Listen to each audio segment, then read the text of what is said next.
Deep in the heart of Willowwood Forest, animals lived happily, each with their own homes and daily routines. From the tallest trees where owls nested to cozy burrows where rabbits played, Willowwood was a place of peace, fun, and adventure.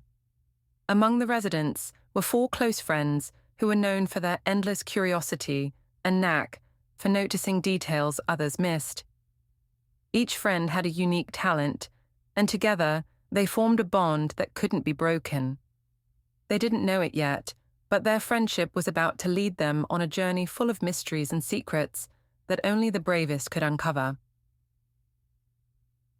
One sunny morning, Finn the fox was trotting through Willowwood's grassy trails when he spotted Rosie the rabbit munching on some clover.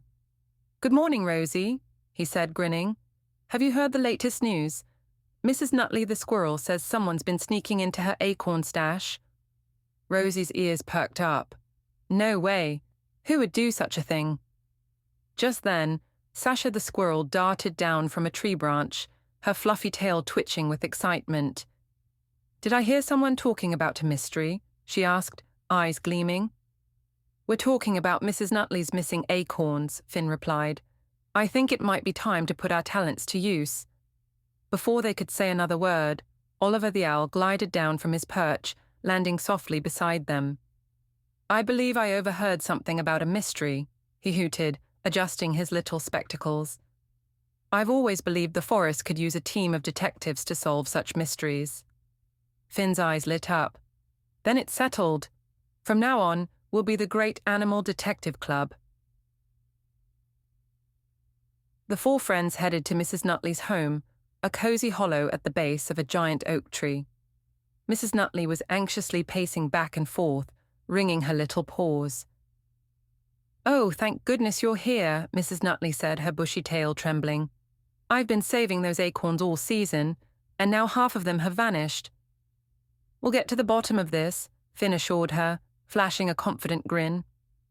"Let's start by asking a few questions. Mrs. Nutley, have you noticed anything unusual around your hollow?" Mrs. Nutley thought for a moment. "Now that you mention it, I did hear some strange rustling last night, but I just thought it was the wind." Sasha, ever the fearless one, darted over to the hollow's entrance. "I'll check for clues." She scanned the ground, searching for paw prints or other evidence. Meanwhile, Rosie hopped up to Mrs. Nutley's acorn stash and sniffed around. There's a faint scent here. Something nutty, but not squirrel-like. It smells more like a raccoon."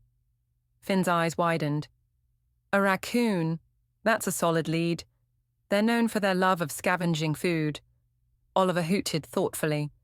"It's possible that a raccoon might have wandered into this part of the forest, but raccoons are usually active at night. We'll have to find a way to track one down after sunset." Mrs. Nutley clasped her paws together. "Oh, thank you, thank you. I knew you four would help." That night, the Great Animal Detective Club gathered in a nearby thicket to stake out the area around Mrs. Nutley's tree. "I've brought my lantern," Oliver whispered, pulling out a small glowing firefly lantern he'd crafted. "This should help us see in the dark." They waited quietly, each member wide-eyed and alert. Finn and Rosie exchanged curious glances, eager to catch the culprit. Just as they were about to give up, a rustling sound came from the bushes nearby. "There," Sasha whispered, pointing toward a shadowy figure approaching the tree. As they watched, a small raccoon emerged, its paws reaching toward the hollow. It carefully took a couple of acorns from Mrs. Nutley's stash and scurried back toward the bushes. "Let's follow it," Finn whispered, and the four friends silently crept after the raccoon. They followed it through the trees until it stopped beside a small den where two younger raccoons were waiting. The mother raccoon set the acorns down in front of them, and the little raccoons squealed with joy, eagerly munching on their meal. "Oh," Rosie whispered, her heart softening. "They were just hungry." Oliver nodded. "It seems Mrs. Nutley's stash became a source of food for this raccoon family. But maybe we can work out a solution that helps everyone." The next morning, the friends returned to Mrs. Nutley to share what they had found. "Mrs. Nutley, we found the culprit," Finn said. It was a mother raccoon, and she was just trying to feed her family. "Oh dear," Mrs. Nutley said, surprised. "I didn't realize. I feel bad now." "But don't worry," Rosie added. "Maybe we can all help gather extra food, so the raccoons have their own stash, and yours will stay safe." Inspired by the idea, the Great Animal Detective Club gathered nuts, berries, and seeds and brought them to the raccoon family's den, ensuring they would have enough to eat without taking Mrs. Nutley's acorns.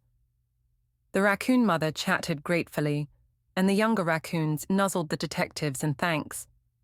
Mrs. Nutley was so pleased, she threw a small celebration for the club, offering them fresh berries and a special acorn pie as thanks for their help. The mystery of the missing acorns was solved, and the friends felt proud of their first successful case.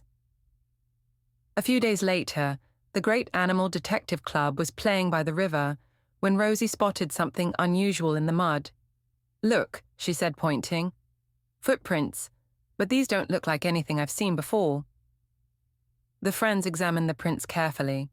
They were larger than any animal footprints they recognized, with strange claw-like markings. "What could have made these?" Finn wondered aloud. Oliver squinted, deep in thought.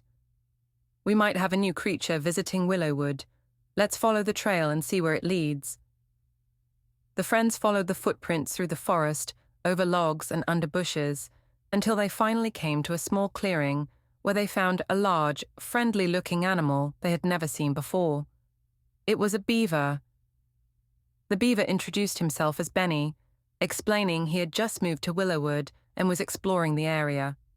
The friends welcomed him warmly and showed him around the forest, introducing him to the other animals. The strange footprints were no longer a mystery, and Willowwood had gained a new friend.